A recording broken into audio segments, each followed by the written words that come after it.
All right, everybody, welcome to our first lesson, not the first class. We're going to have to make it the first class because of the events that happened in Israel. So we postponed last week's class. So we're going to go in line with the Torah portion. This week is Parshat Noach. Maybe we'll give a class and we'll make it up and we'll upload it at the later point. Yeah, silence your phone. Okay, so the lesson is not going to be about Israel. The lesson is going to be, how does a Jewish person approach the physical material world?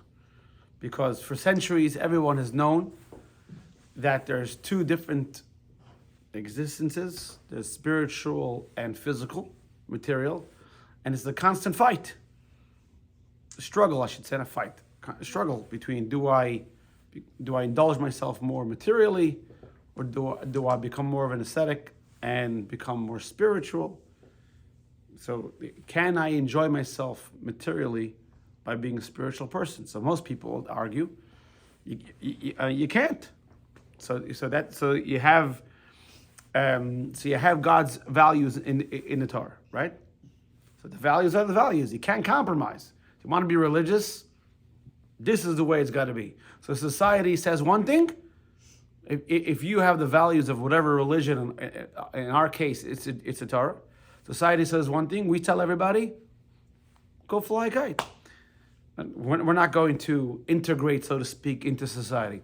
Then you have the other way. So if I'm going to be integrated into society, then I have to sort of let go of my religious values because it's one or the other. This was the major argument in the 1700s. This was the basis of the Reform movement. Moses Mendelssohn, who founded the Reform movement, coined the phrase, said, be a Jew in your home and be a man, meaning a regular person on the streets. The problem is that you can't be one or the other. Why? You can't be one and the other. You could be one or the other. Sorry. I said or, because if you're a proud Jew, you're a proud Jew wherever you go.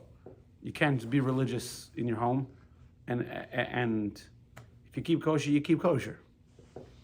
Right? If you keep Shabbos, you keep Shabbos. There's no, ultimately your life in your home and outside, they interact. So now. So the question, we started for discussion on page 21. It says, is there a balance? Is there a third option between, with one extreme, cloistering ourselves off from the world, or absolutely, do we have to shut off all social media, for example, not watch the news, or not read any newspapers, and not watch TV, or whatever it is, and say this is our community, we don't need anyone else? Or do we say, listen, God put us in the material world, this is where God wants us to be, so we have to interact? Or is there a third option? I can give you one option that a rabbi that I know quite well used. He turned the TV on Friday afternoon, closed the door to the room, and nobody went in there unless it was absolutely nothing else to do on Shabbos. Okay? This is a rabbi, mind you. His kids, he entertained his kid by saying, you can go into the room because we're all done eating, we've all benched. Now, Twice. with all due respect, No, just understand that figures. Okay, moving right with all along. due respect to that rabbi, it doesn't work. The point of Shabbos, and I think we've learned this before, is the idea of taking a step back. What do you mean there's nothing else for the kids to do? How about you interact with your kids? How about your kids?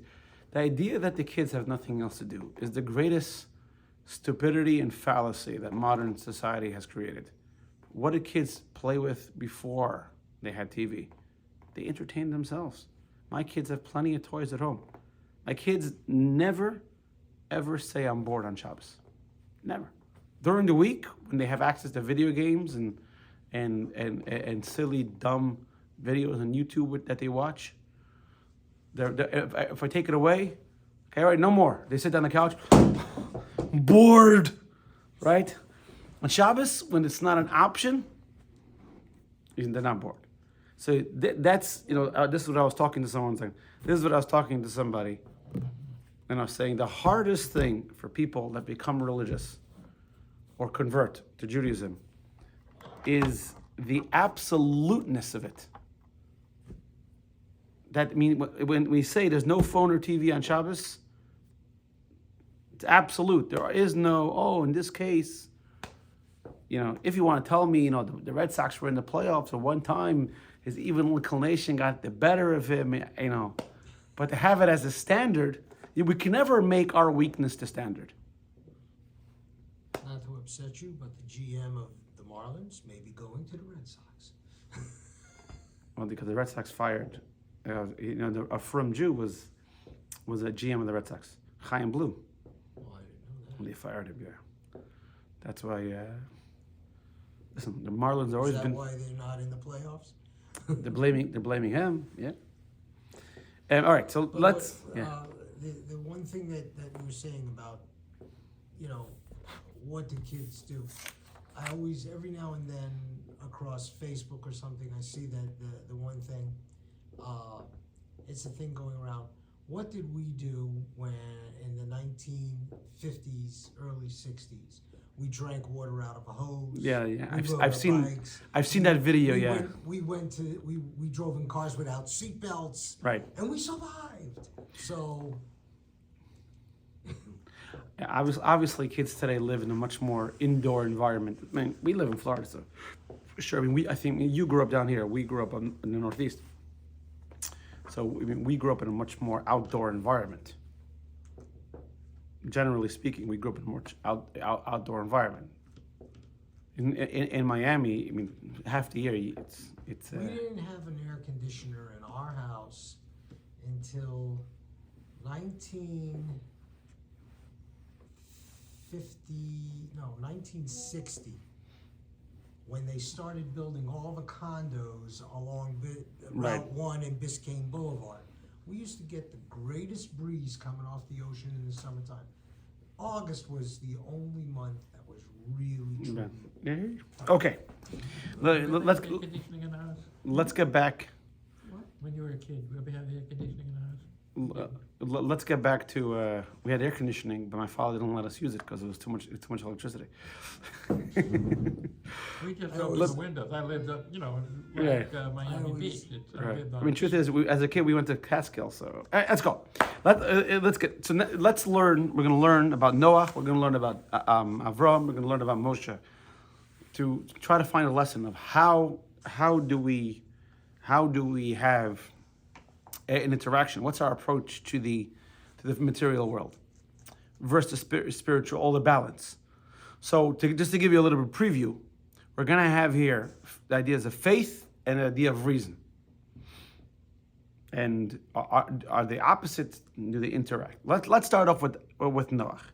So this week, the Torah portion we're going to read in a few days is Parshat Noach, and the beginning of Parshat Noach, which speaks about the flood, also speaks about the Tower of Babel. I think they found, or archaeologists think they found, or claim they found, the base for the Tower of Babel. I don't know. Maybe I'm making this up. No, archaeologists possible. have found ziggurats, which was common in that area. I don't know. Ziggurats. Is a spiral tower. Oh. Okay. In other words, you can get to the top. It's wide at the base, Right. narrow at the top, Yeah. and they could walk up to the top. No, but this would be one tower. Anyway, So- without getting into it, They found them, so they Right. know that they existed back in those days. right? Yeah, they definitely knew how to build. Okay, here we go. So in text number 1, it says that Noach was a righteous person in his generation. Now, obviously, if the Torah would have just said Noach was a righteous man, fine. But it had to add the word in his generation. What does that mean, in his generation? Was he a good guy? Wasn't he a good guy? I Right. think what the Torah is doing is they're trying to compare.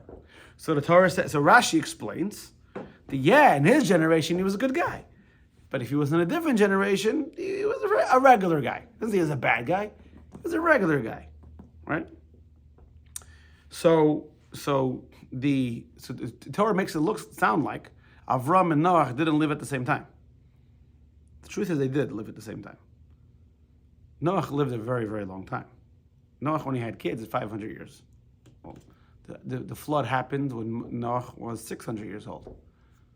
Noach dies in the year 2004. Avram was born in 1948. Not the Gregorian calendar. It's like, what are you talking about, right? You gotta add the B. No.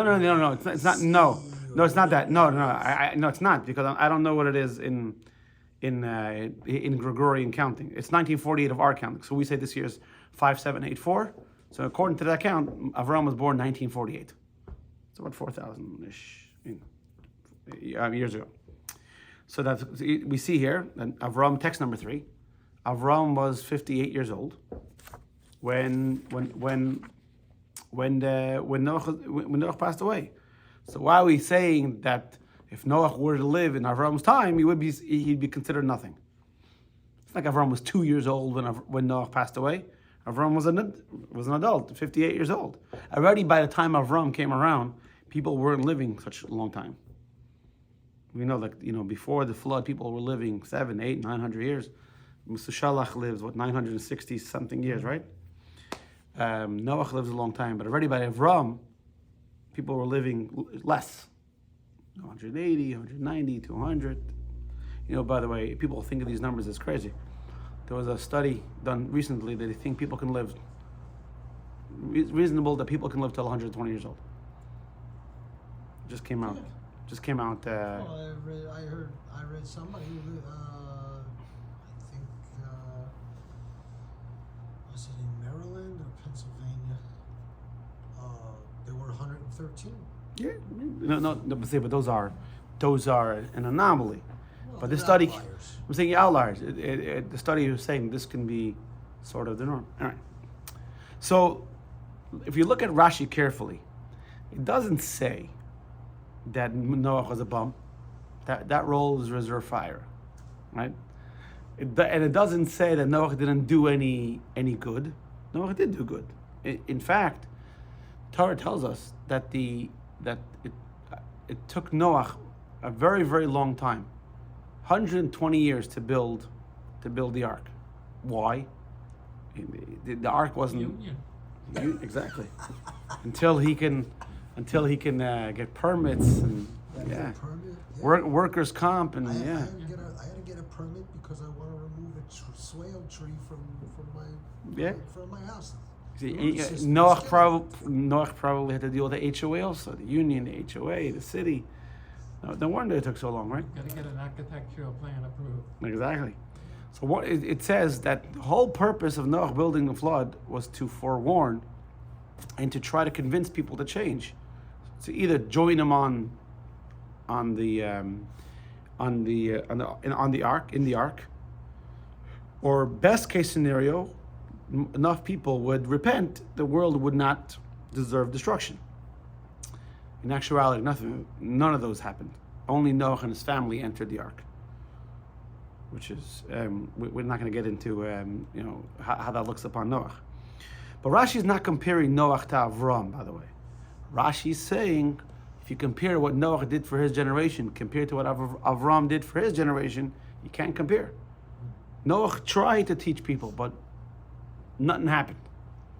Avram was a force. Avram was a guy that it changed the whole landscape. Well, let's go back to the beginning, okay? Because one of the questions you have to ask yourself, we Jewish people, we care about history. Now in the modern day media, honestly, modern day in the past 50, 60 years, 75 years, people like to pick up history from a certain point that suits their narrative. So for example, I was talking to our tenant over here, nice guy, Gentile. He's from Jamaica, right? Doesn't have a skin in the game, doesn't have reason to hate Jews, right? Doesn't have the reason to love Palestinians, not that I know of. I think his wife is also from the islands. And when I told him, he said there was never a country called Palestine. There was never a state, Palestine, that it belonged to the Turks and to the British and everything else. He said, no, that's your take. I said, no, that's not my take. That's history. Everything I'm telling you, this is not subject to debate. This is what happened. He never knew. He never knew there's always been a Jewish presence in the land of Israel. Never knew. It's amazing how much people don't know. And then, of course, they make decisions. But Jewish people, we have a very, very long history. Or as I posted in the community chat, a great joke. Someone asked, will Israelis ever get over it? And the guy answered, we're still eating crackers because of slavery 3,500 years ago. So it's going to take a while, right? So one of Who was that Arab that gave that dissertation? some Saudi Arabian guy. But there was no credit. We didn't know who he I don't know. was. That's how I got it. He could have been an actor. Could have. Yeah, maybe.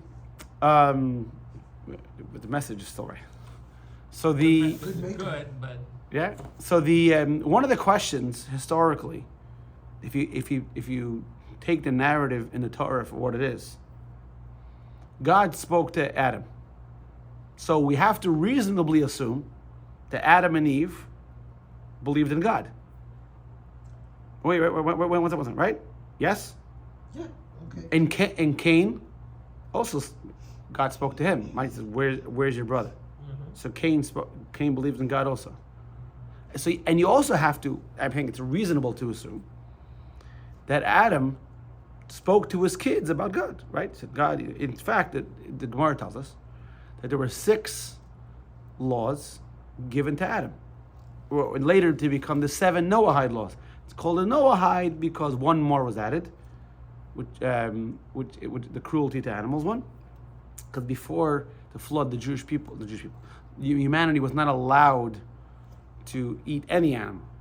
So the prohibition about eating a limb from a live animal, Avram and Achai, was not applicable.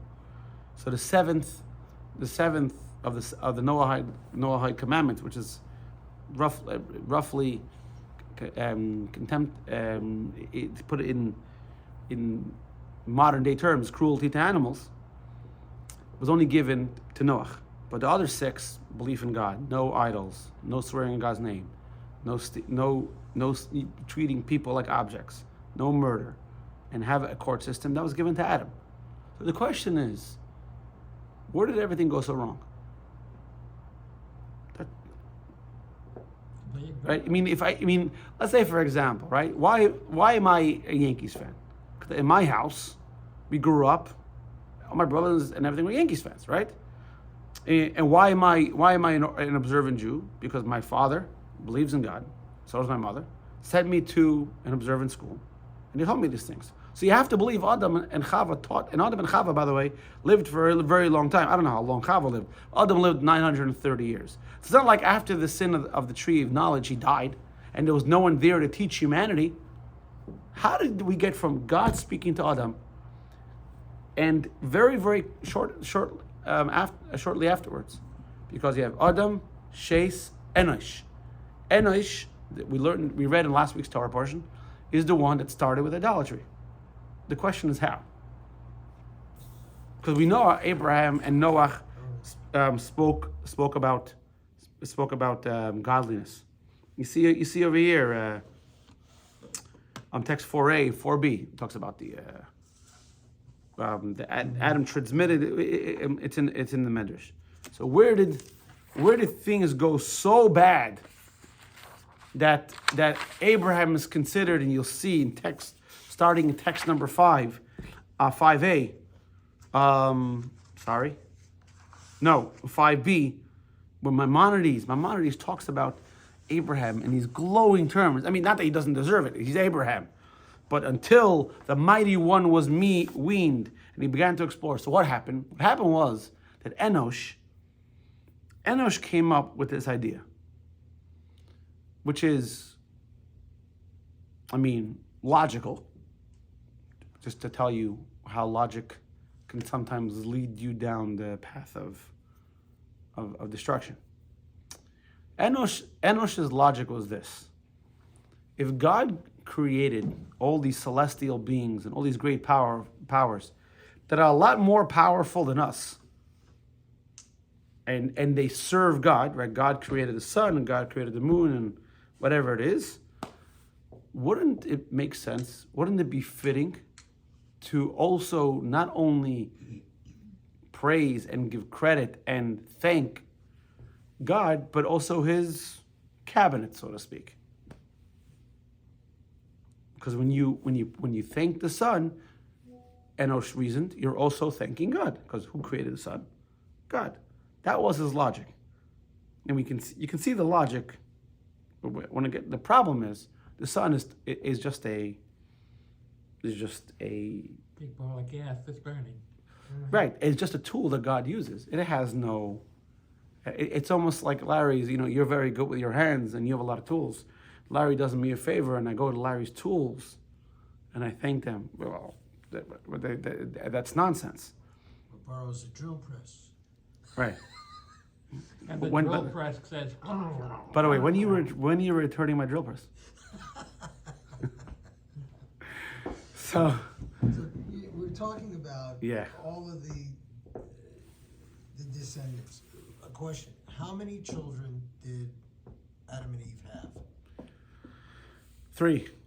In the Torah, it tells us 3. Okay. Cain, Hevel, Shes. Now, after that, it says they See, I had. didn't know about Shays until Well, we all I Seth. just read it. Seth, but right, the English name Seth. Seth comes from there. Yeah. Okay. Well, we all come from Seth, pretty much. Noach comes from Seth. We all come from Seth. Cain's line is wiped out. So, but the problem with that was people, they disconnected the son from the boss. They just started. I'm picking on the son, but they didn't just worship the sun. They worshipped other things also. They forgot about the God who created the sun, and only worshiped the sun until it came to a point where nobody, save for literally a handful of people, in the entire world of humanity, there was Noach, there was Shem, there was Aver, there was Chanoch, there was Methuselah, very few guys who believed in God. Now the difference is that all of those people believed in God because God spoke to them or based on tradition. Avram is unique. We see in text, you see in text number 5a, Maimonides calls him the pillar of the world, and 5b he calls him the mighty one. And Avram was a very young child, 3 years old. Avram started to think, not about God, about the nature, the cyclical nature of the world. He said, the sun comes up and goes down, and then the moon. And he realized, and he just observed. So all you got to do to believe in a higher power, in a creative power. Forget higher power. This is what we were talking about on Friday night when we made L'chaim. It's impossible not to believe in a creative power. Now, whether that creative power has influence on your life, whether he has I don't know how he created the world 6 days, 100 million years, and whether he spoke to man, revealed himself, that's secondary. But not to believe in a creative power is illogical, nonsensical, and immature and babyish, and I'm not being objective. Because all you have to do is turn on the BBC to have a great series, Nature or World or whatever it is, the BBC or NPR, or whatever, not NPR, or Discovery Channel or National Geographic. You watch any of these programs, how everything in the world just flows one into the other so perfectly, and you observe, and to come to the conclusion that this happens on its own it's more irrational to think that it happened on its own. It's more rational. It makes more sense to think that someone did it. So you guys show up to a program, and there's food set out, and everything's arranged. The tables have color coordinated, and napkins, and the cups, and you walk in and say, "Wow, look what happened! There's a leak in the ceiling, and And the tables just set themselves. Did we get the leak fixed? No, I'm trying. I'm trying to get a guy to come to work, and it's not easy. Not easy. So Abraham, Avram, before he believed in the God the way we know it, right? That he has influence and he has a mission in life and all that. If you see in text 5b, sorry, Avram realized at 3 years old, based on observance, that there has to be a creative power. And you have to give him credit, because everyone around him believed in idols. Everyone. His own parents thought he was an heretic and a threat to society, deserving of death. His own parents gave him up to be executed. It was only by divine intervention and a miracle that he survived. So you see, expanded on in text 5c, he saw the moon, and he saw the sun, and he saw the clouds, and he saw the wind, and he says, "There's got to be somebody who's controlling all this. To think that it happens all by itself, there has to be something out there." So without any guidance or direction in education, sometimes they say that instead of the teacher providing the kids for the answer, just get out of the way. And the kid, I saw once a very interesting article. The teacher was trying to teach the kids, there's a moment to teach the kids about law, order, justice, morality. So I don't know if I can't remember exactly the details of the story. If a kid took something that didn't belong to him or hurt another kid, it was something like that. And the teacher thought to himself or herself, before I do something, he said, he asked the kid, what do you think should happen? And what if, and then they kind of guided with different questions, and the kids came to the conclusion that an adult would have came to, that, you shouldn't or you should, whatever it was. Kids aren't stupid. Kids can observe. So, small kids ask, where does the sun go at night? Maybe you tell them the sun goes to sleep, sun goes to bed. I don't know, but kids aren't stupid. The sun's not there. The thing that is, so obviously, Avram was a great person. He was obviously very precocious and very rambunctious and very advanced for his age. But he observed this. Ultimately, continuing 5D, he mastered the path of truth and understood right from wrong. It's because the Avram came to a conclusion. Why would someone create all this? Why bother? No one does something this big without purpose. Right? Sometimes you pick an apple over there, and what do you do? I don't know. You want to eat an orange? You'll eat an orange. But that's a small, silly, non-impactful decision. To make an entire universe. And back then, people, life was a lot slower back then. One thing for sure, life has gotten a lot faster. People seem to have more time on their hands. Maybe less to do, but in those days, people studied the movement of the stars. It wasn't light pollution. I'm sure they had a great view of the stars. People studied the movement of the stars and the planets and all that. There was a study of astronomy. So Avram saw the grandeur of the universe. He said, why would someone do this? For what? For no reason? That's another silly idea. That the world is just here. There's a whole purposeless mistake. Then life has no meaning. So Avram said, no. There's got to be meaning and purpose. Now, with meaning and purpose, there's right and wrong. And he figured it out. That this creative power is not just a force for creation. He also has expectations from his creations. And Avram was able to observe that the only ones who have conscience, the only ones who have free will, the only ones who have the ability to either act barbaric or totally altruistic are human beings. So he thought to himself, human beings have to choose between right and wrong. And the more he observed, the more he realized there's only one guy, there's only one boss, and that one boss wants us to serve, to recognize him. And he realized on his own that there's something special about figuring something out on your own. So if God comes and tells you I exist, then I would say you exist. You have no choice. But to discover that he's there and live your life, he was so convinced. We often forget, or not often forget, but we don't take into account, because next week's Torah portion begins that God told Abraham to leave his home and travel from Haran and go to the land of Canaan, which, by the way, the land of Canaan is the land of Israel. Before there were any Palestinians there, by the way. We call them the indigenous population. They're not the indigenous population, by the way.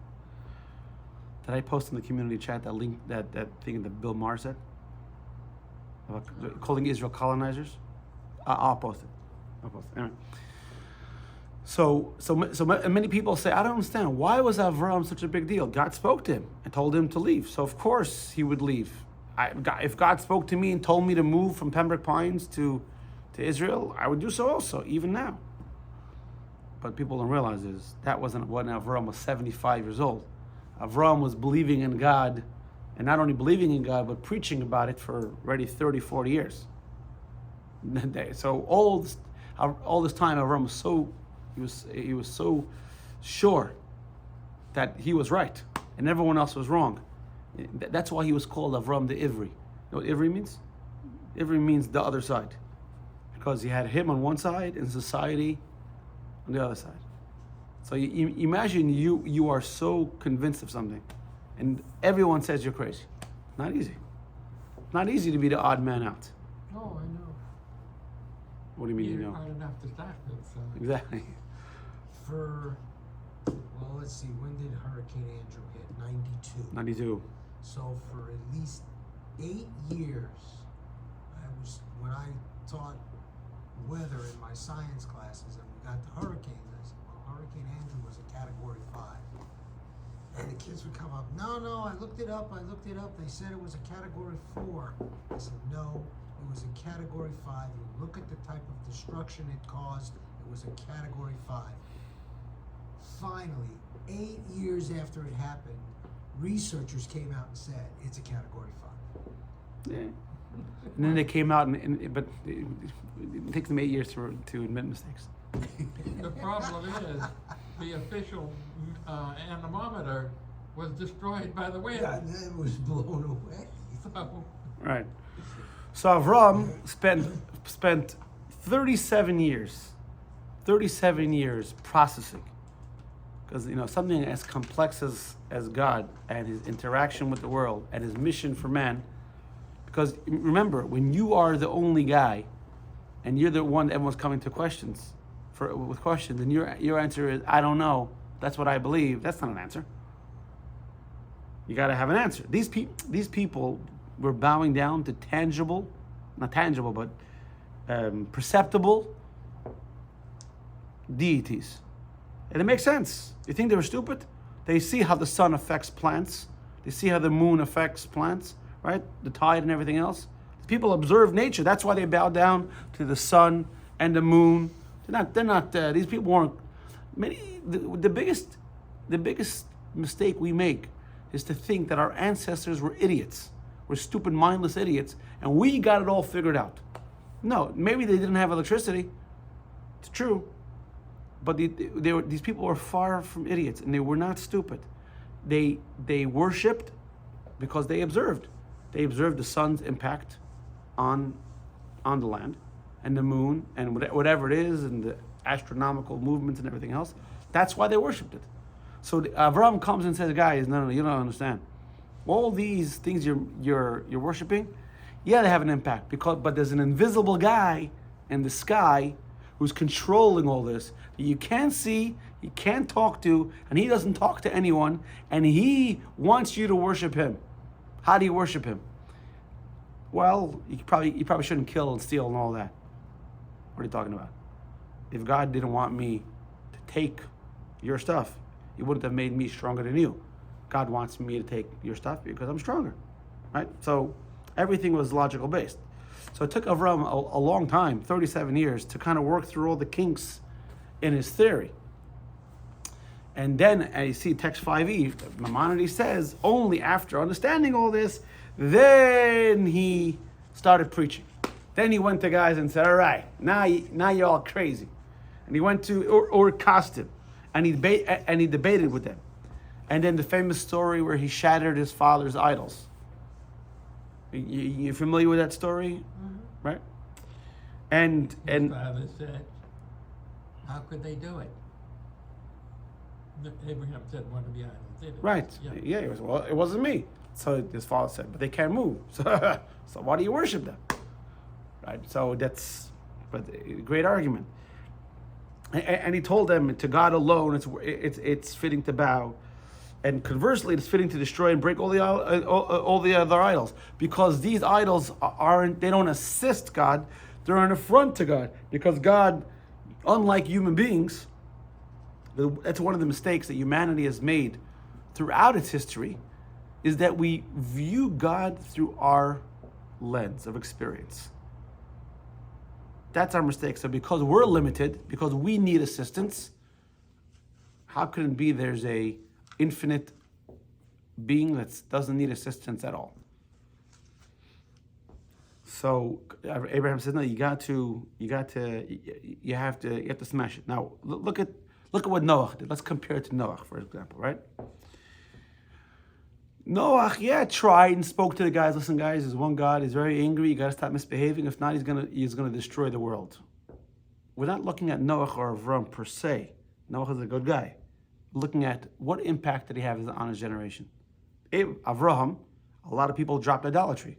How many people went into the ark with Noach? Just his family. Nobody.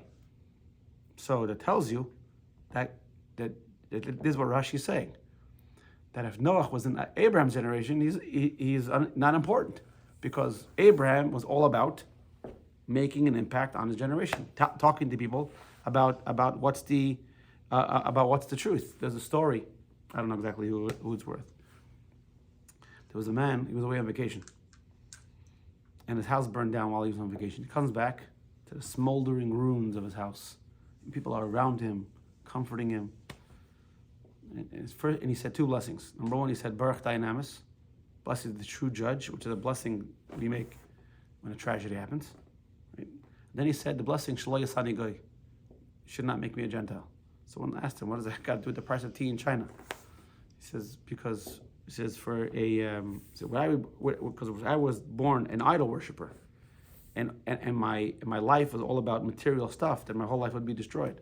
But I believe in God, and God's alive and well, and God will take care of me. Don't worry about it. That's who Avram is. Avram is a person who travels around the whole world. Avram starts in Ur Kasdim, then he moves to Haran, and then from Haran he moves to the land of Canaan. And all while he's traveling, he's convincing people, telling people about this one God business. You see, Maimonides says in text number 6 that it's when he came to land of Canaan, he actually had the most impact. Now, I want to point out something very, very powerful that Maimonides says based on a verse in text number 6. If you look at the first, hold on, we'll get that in a second. We'll get to this in a second, what's on there. But look at text number 6. Read text number 6. He came to the land of Canaan, proclaiming God's existence, as the passage states, and he called there in the name of God, the eternal God. Now, you can't get it. You have to look at the Hebrew. Look at the first line of the Hebrew. It says Ad, right? Shehegia la'aretz Canaan. He came to Eretz Canaan. V'ukore, and he proclaimed. Shenemar, this is where I need you guys to pay attention. Vayikra, and he called Sham over there, b'Shem Hashem, the name of God. Kael, the God, Olam, world. Now, really, grammatically, it should say Kael ha'olam, the God of the world. You need a hey before the word olam, because hey means of the. Kael olam means God of world. So what Abraham is teaching over here is something powerful. It's not that there's a world and there's God and God. No. God creates and he does everything. There is no world without him. He is the world. He infuses it with with energy every single moment, as we say in davening, HaMechadish B'tuvo B'chol Yom Tamid. He renews the world every day in his goodness and his kindness. This was Avram's thing. Now, what makes it special is you look at the end of text number 6. You can look at this in the English. These are the men of the house of Avram, in whose hearts he implanted this critical concept. So this is where the Rebbe expands text number 7 upon what Maimonides says. It's not only, what's the problem that a Noach had? Noach was a preacher, and Noach said a great story, a great sermon. But like you guys, Rabbi told a great story. What did he say? Oh, go home. What made Avram special was he got them to buy in. They internalized it. It was implanted in them. It was burned on their psyche. This is what the Rebbe says in text number 7. The acceptance of God was not just a product of Avram defeating them in debate. So yeah, Avram was very smart, and Avram knew how to debate very well. It wasn't even just that they agreed with Avram's intellectual explanations and proofs. In that case, it would mean that their acceptance of God was foreign to them. It was only that they couldn't argue with Avram. Avram was much smarter than them. That's not what we're saying over here. Instead, he planted the recognition and knowledge of Hashem in their hearts. It became their recognition. Not because, why do you believe in one God? Because I know a guy who was much smarter than me, and he basically did away with all my arguments, and he said there's one God, so there's got to be one God. That's not you knowing it. They felt it on their own. Their minds embraced the truth of God. At that point, it was appropriate to call them the generation of Avram. Yeah, it's true Avram and Noach life overlapped. But for those 52 years, that was still Noach's generation. It was only later, once Avram gets a little older, he starts traveling after Noach had already passed away. That's when Avram starts making his big impact. And this is now.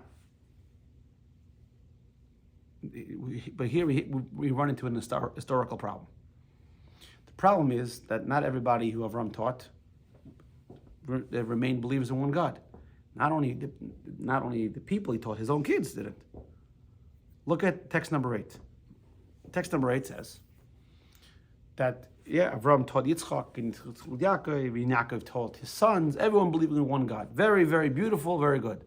But what happened is that these people, when the Jewish people, Yaakov's family went down to Egypt, and they learned from the Egyptians and reverted to worshiping the stars as they did, until it was nearly gone. The descendants of Jacob says nearly returned to the errors of the world and crookedness. Until you have, it says, so the question is, what stopped? What reversed the trend? Hashem sends, you see text number 9, Hashem sends Moshe. And Moshe takes us out of Mitzrayim, out of Egypt. And Moshe brings us to the mountain of Sinai. And there we experience mass revelation where Hashem chose us as an inheritance. He gave us the mitzvahs and the Torah, and He taught us how to worship Him and the rules prescribed for idol worshippers and those who stray from it. And everything is good. So the question is, what changed? Because we have here Avram teaching his children, and then almost losing it all. But ever since the Torah was given at Sinai, the Jewish people have been steadfast, believing in one God. Doesn't mean there hasn't been Jews that have strayed and gone off the path. There have been. But generally speaking, the Jewish people believe in one God. You know, the famous joke, the father is not religious at all, maybe even anti-religious, but the only good school in the neighborhood is a Christian school. Right? And so the kid comes home from school, the father asked him, what did you learn today? He says, I learned about a spirit, a son, a father, a trinity. So the father says, listen here, there's only one God, and we don't believe in Him.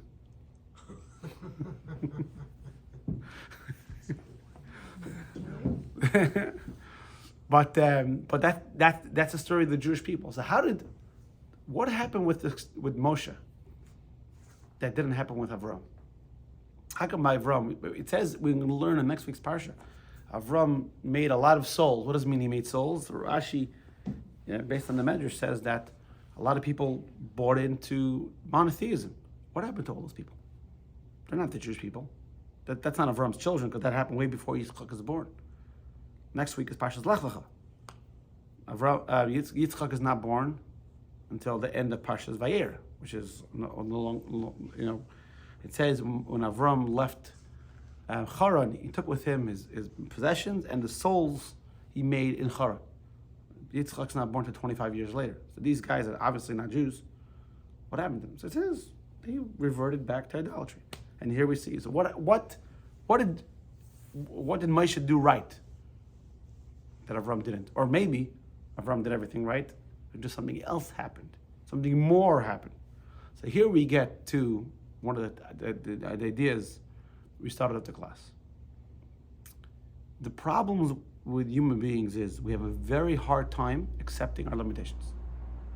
We think we can figure everything out. And the reality is, some things are just beyond you. You'll never be able to get it. Right, so let's take the current situation in Israel. You can tell me the Israeli government, they're bad. The occupiers, the colonizers, the oppressors, apartheid. You can label the Israeli government with whatever terrible label you want. And let's say, for argument's sake, I'll give it to you, you're 100% right. You still can never explain, legitimize, and have a normal person understand why it's okay to do what Hamas did to those kids and to their family. Some things are just beyond understanding. And that bothers us because many times the reaction of people is, there's got to be a reason. There must be a reason why they've done it. And we struggle with the idea. And this doesn't only apply in violence between one person and another person. This applies generally in our life. There are certain things that are just beyond us. Like maybe we should get comfortable with the fact that the Titanic is in the bottom of the sea. Leave it alone. Right? I read that they're flying something up to Mars so they can make roads. Oh, no, not Mars, the moon. Sorry, the moon. They want to fly something up to the moon to make roads. So in the future, when we live there, so they're already building roads. That's right. Well, I'm sure Chabad is figuring out where's a good place to put. Yeah. Well, Right. we'll probably have one in the light side of the moon, one on the dark side of the moon.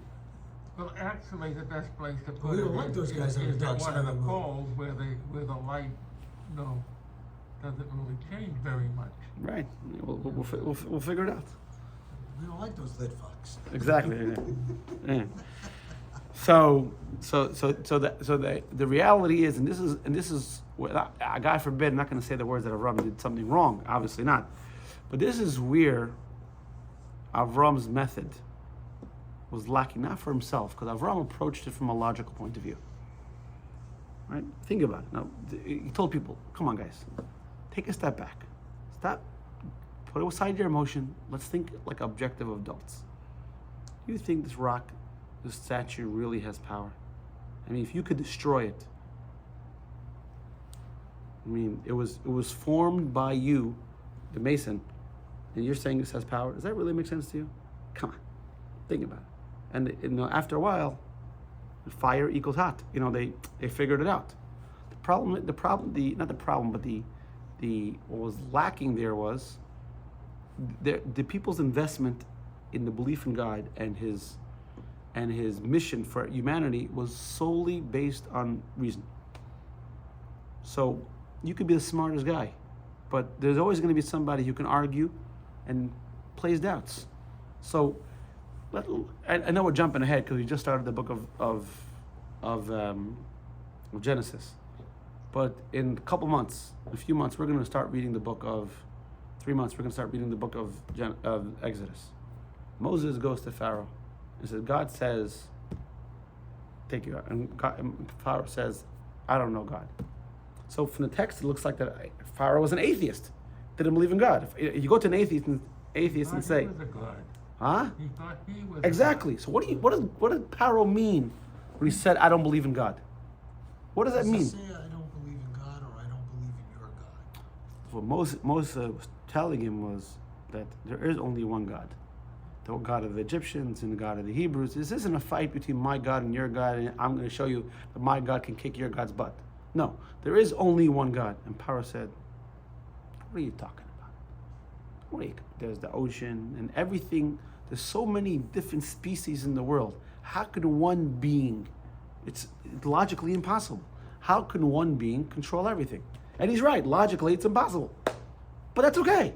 That's what believing in God means. If your belief in God is solely based on your reason, then there can come a guy like a Pharaoh and say, guys, really? One guy?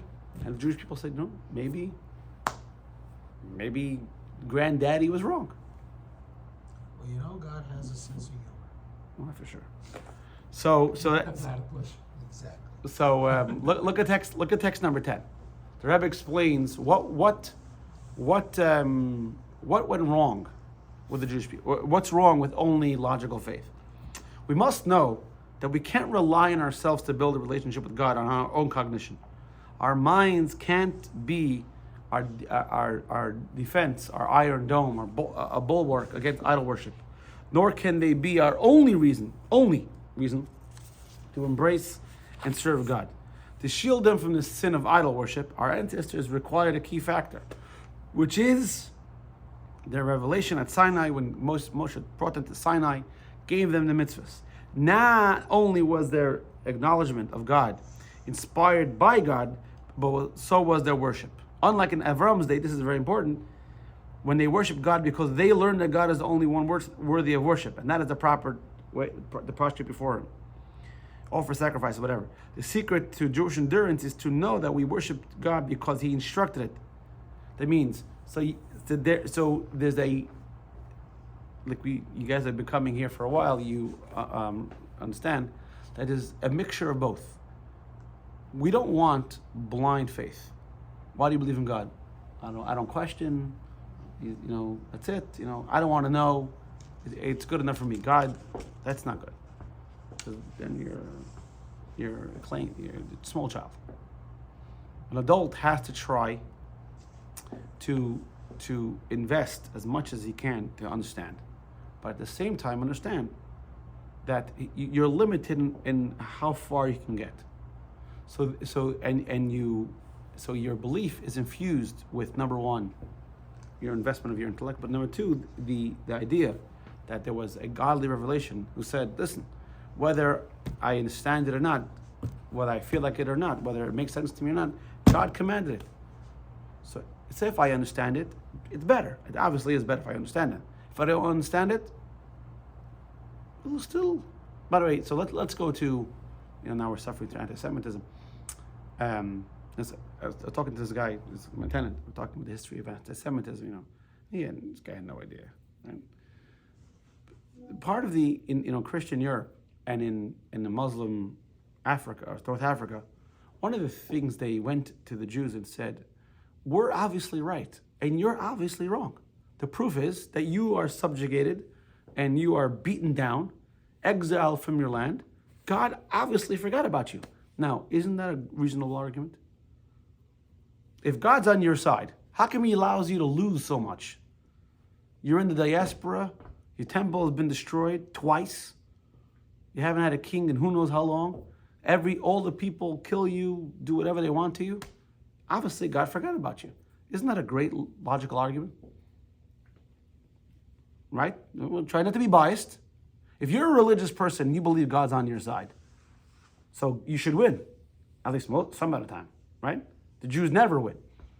If you look at history, we never win. No, we win by being here. Yeah. But the pogroms, we can go through, class isn't long enough to go through all the tragedies. Those are the only major tragedies. Then you look at records, there's a book I have of, well, if you'll find it, it's like a document, it's like a short blurbs of just things. And you go, it's crazy, tragic what the Jewish people lived through. Their argument was, we're obviously right, and you're obviously wrong. Comes the Jews and say, logically, you're 100% right, but you're still wrong. That what got them so nervous. You're right, and according to the calculations, what it says in the Torah, you shouldn't be allowed to do what you're doing to the Jewish people. A bee shouldn't be allowed to fly, kind of thing. But the fact of the matter is, so how did the Jewish people do that? Because their belief in God wasn't only based on reason, it was also because this is what God wants from me. So it's a mixture, it's a beautiful balance of down up and up down. So first you have a progression. First you have Noach, right? Noach is telling everybody. And then you have Avram. Avram has more of an impact. Avram is logical based, and he's doing a great job. But it's not really cemented. What makes the Jewish people the Jewish people? Because Avram was the first Jew. What does it mean to be a Jew? To be a Jew is to teach the world how terrible it is. What, like for example, what Hamas is doing. The fact that the whole world, except for some Meshagayim, are united. That what happened is absolutely barbaric and is not tolerated in human society. You think the world figured that out on their own? Not so long ago, just 79 years ago, there was Jewish blood running through the streets. All of a sudden, the world figured it out? No, it's because of the influence of the Torah and the morality of the Jewish people have on society. And this is what the Rebbe is saying. Let's continue. In text number 11. And he says, our knowledge of Hashem isn't enough, doesn't suffice. In as much as our convictions are compelled by our intelligence, we can only reach a dimension of God that extends downward that relate to us. The element of God that extends downward to become the primordial cause of all existence. Why is God great? Because he created the world. Because to us, the world is very important. However, our minds can't grasp the pinnacle of godliness that transcends any form of association with creation. It means God is way greater than creating the world. This can only be embraced with faith, because faith transcends intelligence. So there's different types of faith. There's a faith that God created the world. That's a logical faith. There's a faith that is a creator. That's a logical faith. That's not a blind faith. There has to be but then the faith, the idea that creating the world doesn't make God great. That God's way greater than that, way surpasses that. That's absolute faith, because there's nothing related in your experience that you can utilize. So he says, human intelligence is a created finite being, and is therefore incapable of utter dissociation from existence. It is only God's commandment to us to accept his transcendental reality on faith that empowers us to embrace this truth. Namely, that God is only existence, and nothing can exist without him. So you have over here an interesting concept. Well, I didn't realize we're running so late. We have over here an interesting concept, and the concept is that your belief in Hashem begins with a logical faith, but it doesn't stop there. It doesn't stop there. I mean, it's so internalized, it's so implemented in you, it's so stuck in you that you get to a point where you believe, but that doesn't make him great because of me, because he created me. That makes him great. Come on, he's got to be a lot greater. No beer.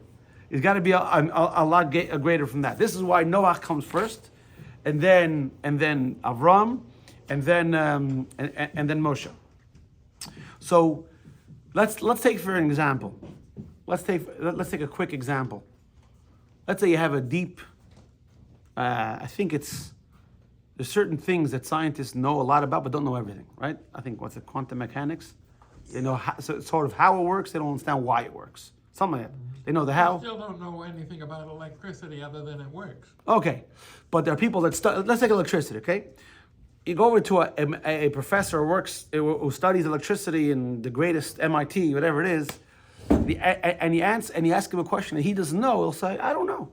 You go over to Usher, or Kalman, my kids, I say, I don't know. The two I don't knows are not the same. Yes, they're both saying I don't know, but the I don't know is not the same. Right? See, the guy studies and he learned a lot. He said, listen, we've learned a lot, but there's a lot we don't know, and there's some we may never know. That doesn't limit his faith. So our job is to push ourselves as much as possible to the extent where we say, listen, I've studied, and certain things are just beyond me. And that's where faith kicks in, which it ends off in the last text of tonight's class. It's from a book, from an article there was Jonathan Sachs and Godfrey Alderman. So he was asked Jonathan Sachs was asked whether he could be certain of God's existence. So it says Jonathan Sachs answered, I believe faith is not certainty, but the courage to live with uncertainty. The other guy got all upset. What do you mean? I believe with absolute faith. That's not faith. If you know it for sure, it's not faith.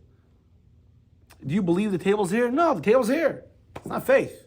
Faith means where you accept something's beyond you, and you're okay. So this is what made Avram special. Avram helped to really implant in us that the ideas that Moshe cemented for forever. That our job is to have both the faith and the logic. So we started the class. Do we divorce ourselves from the world, or do we indulge it? And as always, the answer. It depends. It has to be both, because the Torah is not one of extremes. The Torah, logic isn't bad, and faith isn't bad. A person has to try to combine the two together. That's the art. You have to be in the world, but at the same time be able to take a step back. It shouldn't overwhelm you. Take for example, I think we spoke about it in another class. The fact that on Shabbos you should be able to turn it off. A person comes home from work, being able to focus on your kids. The world shouldn't overwhelm you. You should be able to be there, but at the same time be able to take a step back. Right, let's just read the key points. When we are children, we embrace God wholly and purely. We don't know Him or understand Him, but we accept Him. This faith falters as we mature. Our minds begin to question. At this point, we have to develop an intellectual relationship with Hashem, sound reasoning, and irrefutable logic. The next step is to transition from mind to the heart and to develop an emotional relationship with Hashem. At this point, Hashem is as real to us as the people we love. We sense His presence palpably in our world. Both of these steps, however, are not foolproof. Ideas or emotions can be supplanted by contrary ideas or emotions. I saw one guy posted a tweet or picture or something of a guy who was backing BLM, Black Lives Matter, but when BLM came out in favor of Hamas, right, and they made a picture of the paraglider. I don't know if you saw it. BLM Chicago came out with an image of a paraglider, and think we support Hamas. So the guy said, that's it, I'm out. All my support is gone. So it must be someone important, I don't know what it is. See, ideas can change, right? You change your ideas. The only way for our relationship with Hashem to be enduring is when it originates from Hashem. When our reason to accept God originates with God, it cannot be countered, because God can't be countered. The Jewish people experienced revelation at Sinai. So a person can come and say, God doesn't exist, but He spoke to us. When He doesn't exist, He spoke to us. Now, do I understand everything about Him? No, but He exists. When we accept Hashem because He commands us to accept Him, no argument or temptations can lure us away. So go ahead, interact with the physical world. What's a guy going to come to you? I'll tell you a story. I'll finish off. I was once at a Shell station. It used to be before the Chevron next to the Costco. Before it was Chevron. It was just Shell on Pines Boulevard. Mm-hmm. Okay. So there was a guy who used to stand over there, and he used to look for broken windshields. To offer them, safe light repair, all this, right? So the owners of the Shell station were Jewish. I used to go there, put tefillin on them, and everything else. Okay, oh, you're a rabbi. I want to ask you questions. He started interacting with me about his religion. I said, listen, buddy. I said, you don't want to go down this road. I said, why? Because I'm going to say things. Once I start, I'm not stopping, and I'm going to say things you're not going to like. So keep your belief. I'm not bothering you, but you're going to attack my belief. I'm going to answer, and you're not going to like the answers. So just do yourself a favor and don't. And he got the message, and he didn't bother me again. But so when we're cemented in our belief, then nothing can bother us. Good, Ira. Have a good week.